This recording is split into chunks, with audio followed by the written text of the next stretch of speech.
Ladies and gentlemen, it is with great pleasure that we welcome you to another episode of our Learning from Leaders series today. We have the privilege of introducing a true luminary in the realm of entrepreneurship and innovation, Mr. Harjinder Singh from the vibrant state of Maryland, US. Mr. Singh, a startup specialist with a profound background in engineering, has earned his MTech in information technology. His strategic brilliance and exceptional leadership skills have propelled him to remarkable heights, enabling him to scale SMEs globally. A trailblazer and a thought leader in the fields of business and innovation, Mr. Singh started humbly in Punjab and Chandigarh and founded SureTech Systems and Beyond Time's Horizon, a 100% software export unit. His contributions have been acknowledged and lauded by esteemed organizations such as Tata Telecom and Compaq. In 2004, he was nominated as member of the governing board for the Electronics and Computer Software Export Promotion Council, ESC, which is sponsored by the Government of India. During his tenure, he played a pivotal role in establishing and chairing the ESC for Punjab, Himachal, and Chandigarh states till he moved to the US in 2012. Throughout his illustrious career, Mr. Singh has been adorned with numerous prestigious awards and accolades. One notable achievement that deserves special mention is his tenure as the CEO Asia Operations at DataWind Limited. DataWind was honored with the CNBC TV 18 and Mercedes-Benz Young Turks Innovation of the Year Award in 2011. This accolade was in recognition of the groundbreaking achievement, the manufacturing of the world's cheapest tablet in India, Akash, a product that not only gained global fame, but also led to remarkable $30 million IPO. The same tablet, Akash, was launched at United Nations headquarters by the Secretary General. A remarkable recognition, I would say, to his great innovation. Mr. Singh's influence extends far and wide with an extensive network spanning over 30 senior management personnel from telecom operators across Asia, Middle East, Africa, and the CIS countries. He led an IT delegation to celebrate India Week in Bavaria, marking the 500 years of trade between India and Germany. Currently, Mr. Harjinder Singh wears the hat of founder CEO at VAO Innovations, US and Canada. His pioneering work revolves around harnessing the power of artificial intelligence and machine learning to ensure peace of mind for humanity. Today, we invite you to learn from this global Indian icon with a profound commitment to make a difference to the world, Mr. Harjinder Singh. Welcome, sir. Thank you. I would not take much of the time. I know your introduction is so elaborate because you worked on so many different projects and so many different organizations. So right away, I would like to shoot the first question at you, which has been on our minds since we got to know about you. That is, your business accomplishments have been truly remarkable. One standout achievement was your role as the stakeholder and chief strategy officer Asia and Americas at Circular Devices OY in Finland, where you spearheaded the revolutionary modular phone technology with Puzzle Phone. Now, this innovation not only set an industry trend, I believe, but also outshone Google's attempts in a similar domain. Notably, the European Commission recognized its potential by granting 1.6 million euros for Puzzle Phone's R&D efforts. So I'm giving this background to all the viewers because, it is really remarkable, getting money out of the government or from any other agency. Now, my question to you, sir, is, could you please elaborate on this groundbreaking project and the unique leadership qualities you possess, which enable you to achieve such extraordinary success? What a lengthy question. And thanks for a humble introduction. And Puzzle Phone was started in 2015, and Google also started venturing into modular phone era in the same time frame. And Puzzle Phone the company name was Circular Devices, based in Finland. And one of our chief design officer was ex-Nokia, who developed the 3011 Nokia. And Alejandro, the founder. So they ventured into this, looking at the mobile phones, they are having a lot of impact on environment. So the phones are just, you use it or throw it, and you don't repair it. And that's where this puzzle phone came into picture, with the modular phone.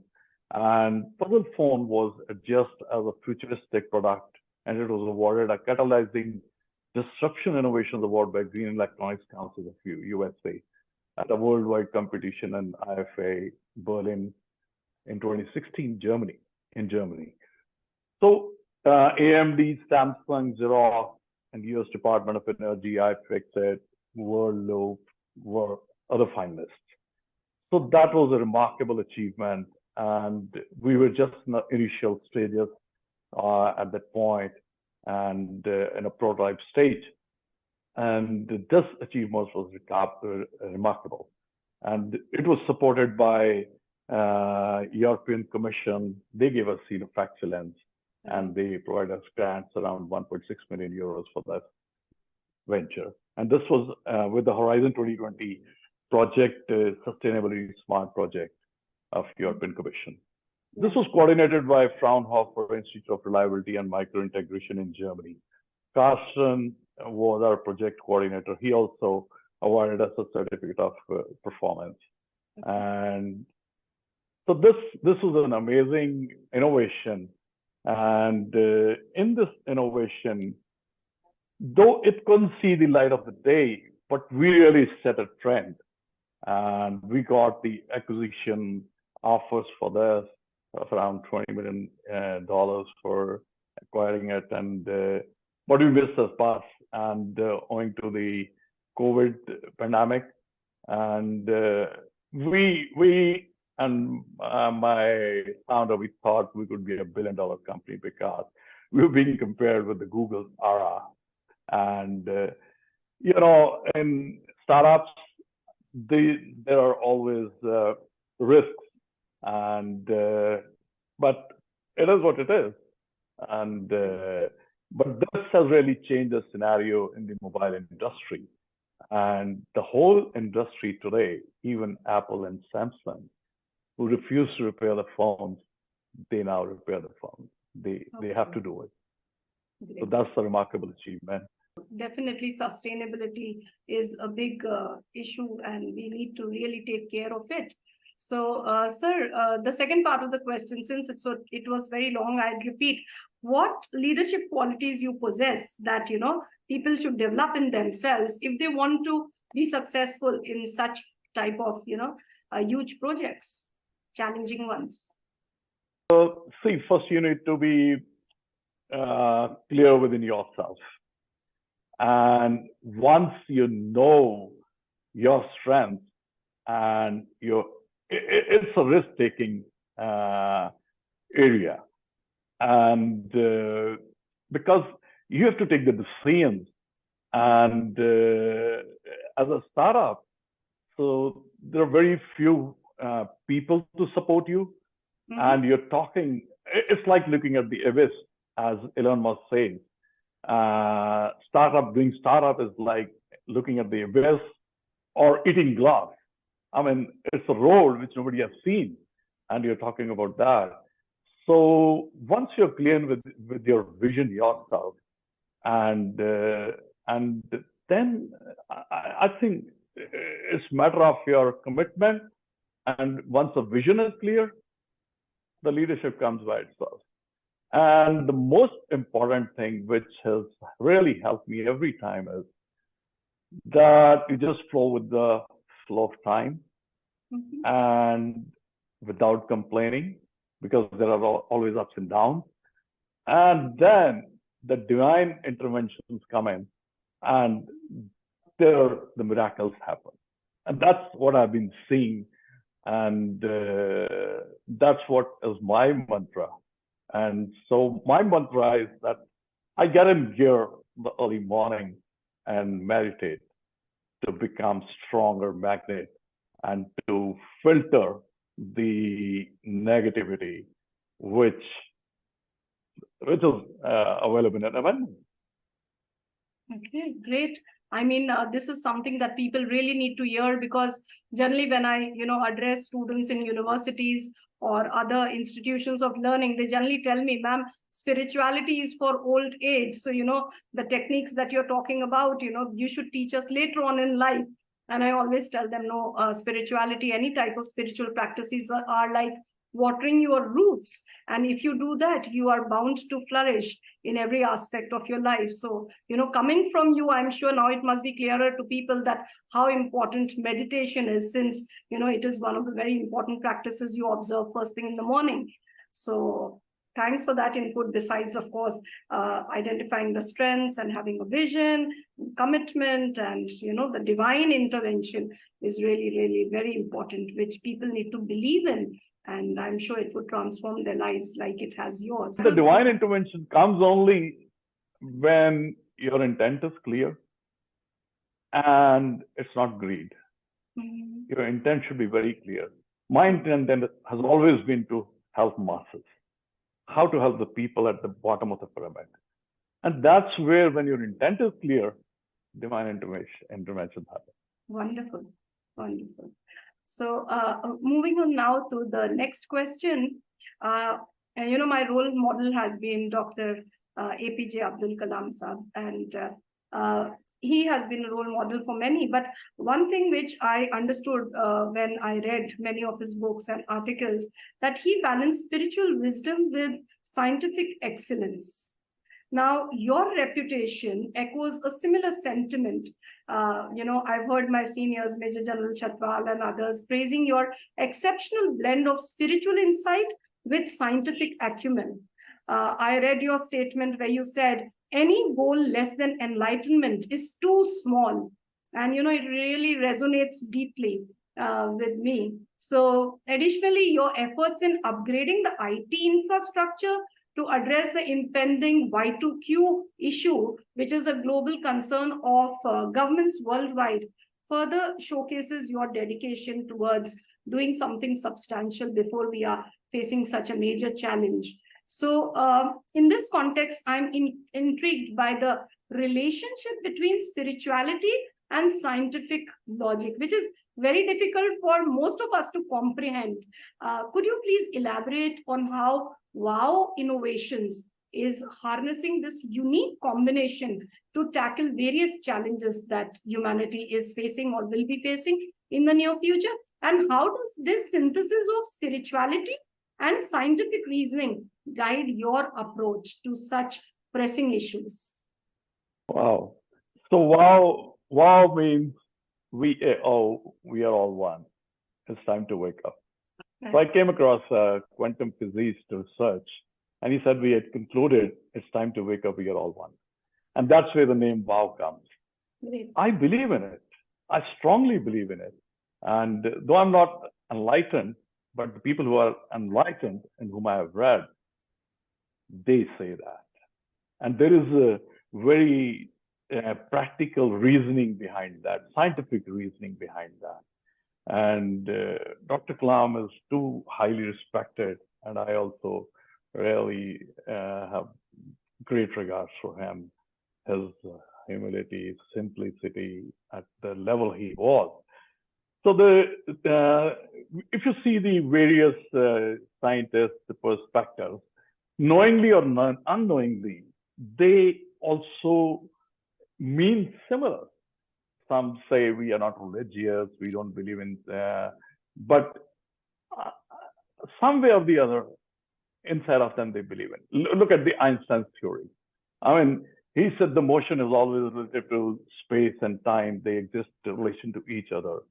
And now look at the recent quantum physics innovation. And now quantum computing is coming up. And that's where you will see next decade that the youth you're talking about, they'll be talking about meditation and spirituality. That's where the quantum computing is elaborating it.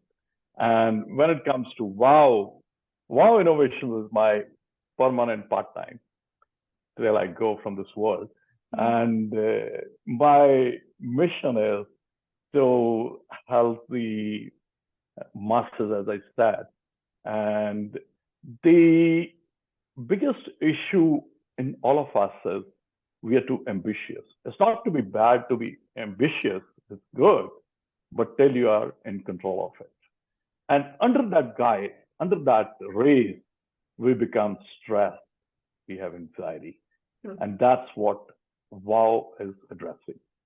So there is a vagus nerve in our body, and which is the longest cranial nerve. And we are innovating on that. And our research is centered around how to stimulate that vagus nerve. And stimulating that vagus nerve, and 99% of people don't know about it. Till last 2 years, I also didn't know about it.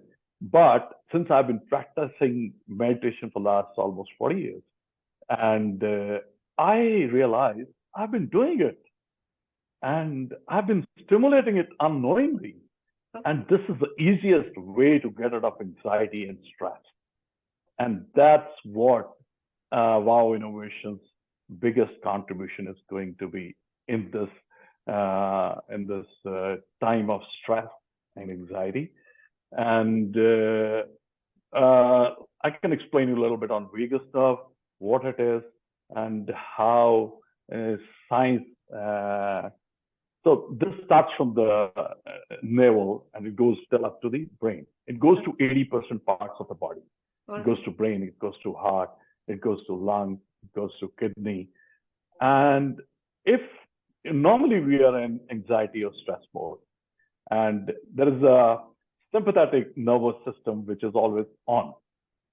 We are always stressed for small bright things, something or the other.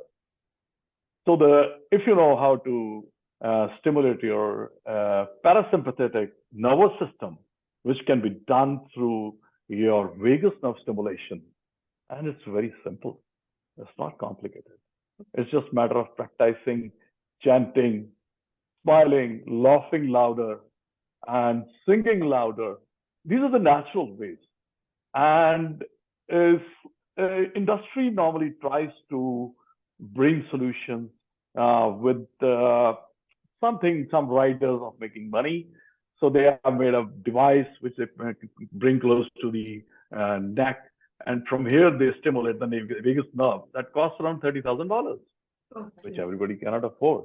So our mission is to bring this innovation to everybody and free of cost.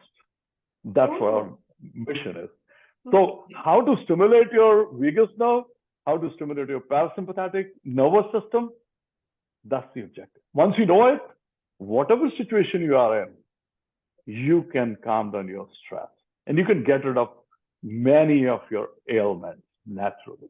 Sure. That's the groundbreaking innovation. And there are companies who have patented many patents, but we are focusing on the ways to do it naturally. And science plays a lot of role in all this.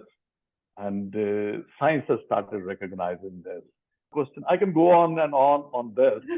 In fact, it's so interesting and such a logical explanation that I am also, listening and listening it. I'm just trying to absorb as much as I can because, even I have been meditating since quite a few years, to be precise, 12 years.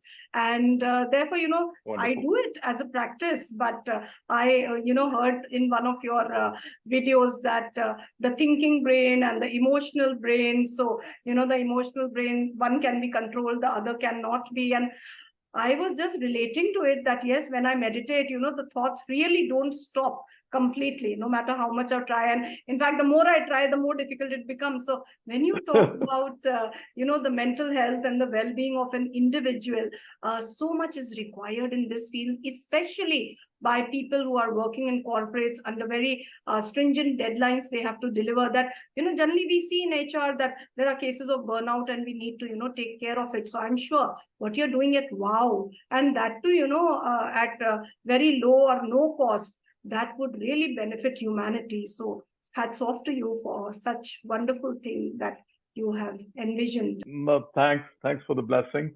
We are focusing on homeless people to start with, and they are the people who most need it, and it's going to be an open spiritual platform.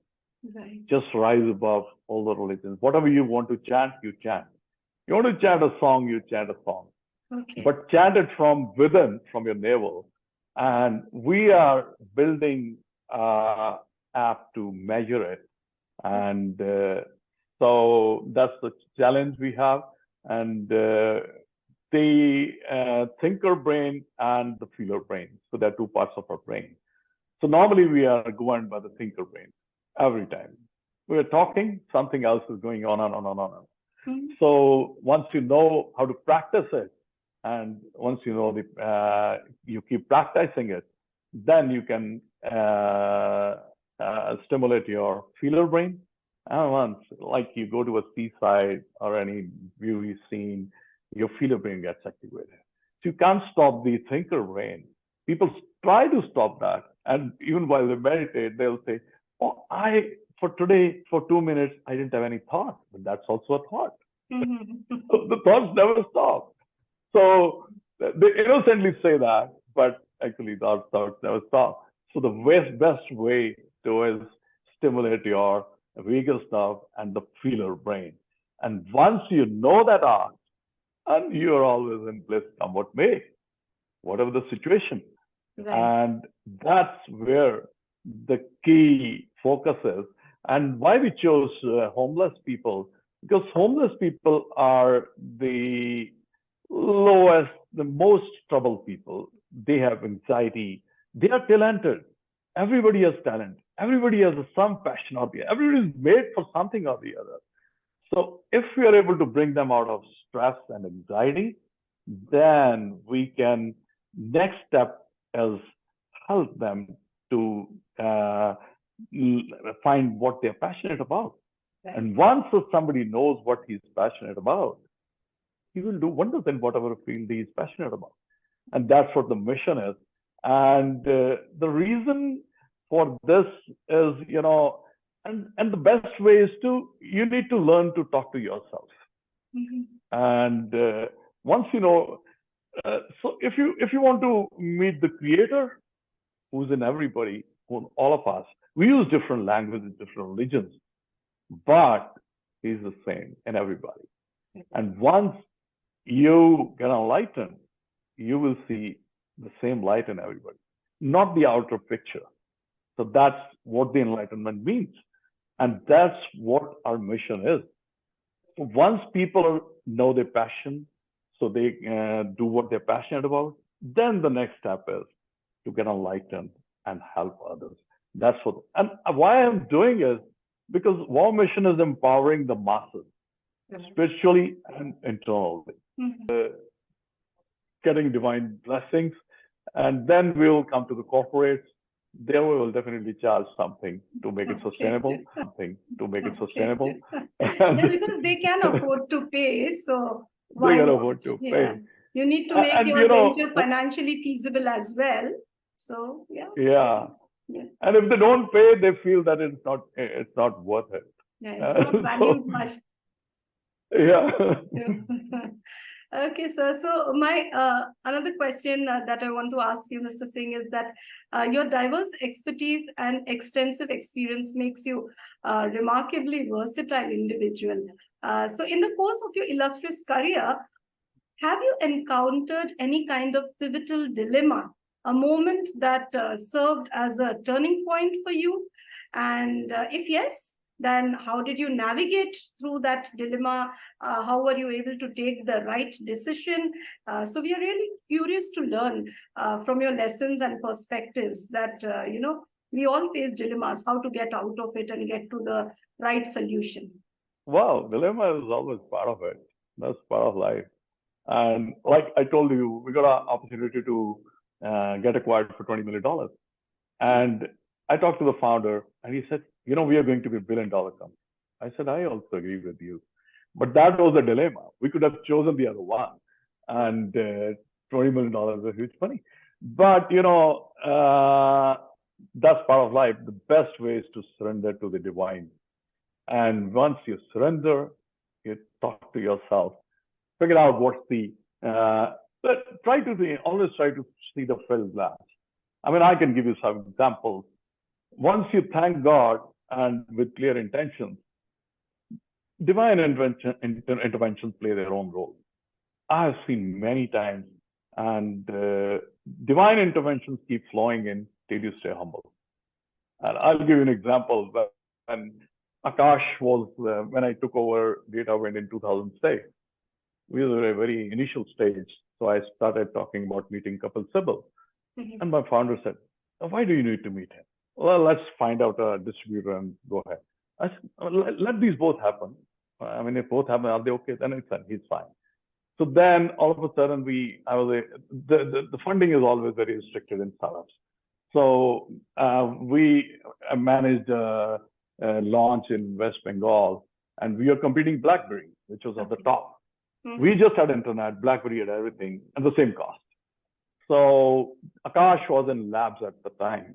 So I made an announcement. The minister was on the dais. I said, if you put in 150 crores, I'll bring 300 crores, and that enables whole West Bengal. Mm-hmm. Way back in 2006, that this is the world's first net-enabled state, which will be free to everybody. Mm-hmm. And we were in headlines. And my founder, he said, you killed the product. I said, no. Look at this. We spent 50,000 rupees and we are in headlines. Mm-hmm. And he didn't agree till we got an investor from UK. And so that was a dilemma. While I was speaking, it was unplanned. And I don't even remember how I spoke that at the dial. I decided there. Mm-hmm. And like this, I mean, there are many opportunities, very instances which I come across every day in, day out. And so you just have to, there is no fixed formula. Once I call it, get in gear in the morning, pray to the boss and to the creator, and move with the right intention. And then the divine interventions come in. When the media asked me, how big is your company? I said, your question is wrong. Ask me, how big is my vision? Oh. I'm talking about one state. Right. Look at the 26, 27 states of India. And this is just India. This project is too big. And I remember when Akash was launched, and Mr. Anurag Thakur, who's the minister now, he called me mid of the night. He said, Mr. Singh, did I disturb you? I said, I was waiting for this disturbance for the last 4 years. So he said, do something. I said, sorry, it is already launched by Mr. Kapil Sibal. And so, I mean, you just need to keep doing your job, keep seeding, and it will flower someday or the other. And when Akash was launched, mm-hmm. I remember a guy from the ministry told me, you guys could be the Microsoft of tablets. We disrupted. It was just a tablet. Mm-hmm. But we really did, Akash really did well. They did a $30 million IPO. Puzzle phone was much bigger. Even until it's mm-hmm. bigger, we are no more in the business, but what we have contributed is huge. So it's always not the return, it's the contribution as well, which is more important. So, and you keep moving on to the next, what next? And now WOW is much bigger. Mm-hmm. So I want to see smiles on everybody's face. That is what makes you a great leader, because, if the team members cannot handle it, naturally they will look up to you. And that's what, that's where you need to pitch in and help them out as a great leader, which you have been doing. So, sir, we would like to thank you on behalf of Team 3T and all our viewers, subscribers. I thank you generously for generously sharing your valuable insights and expertise with us. And we truly appreciate your time, your guidance, and the learnings that we've had from you, because, the whole world, especially the corporate world, the aspiring professionals, the established professionals need to hear this, that, how to have that kind of vision and mission like you are having at VAO. So everyone has their own strengths, their core competence, which they need to identify. But the bigger good has to be borne in mind. And with those type of intentions, I'm sure divine intervention would be there, as you mentioned, and it would lead to extraordinary results, which would benefit one and all. So what's next? I'm not going to ask you, because I know, you have something or the other thing up your sleeve all the time, and you keep on coming up. But we wish you all the best, and I hope you attain enlightenment towards which you have been working all along. So thank you so much, sir. So for the kind blessing. I'm not a great leader. I'm just a humble worker trying to help the world and help myself. You're Bring very, smile on very everybody. modest Thank to you so say so. Thank you, sir.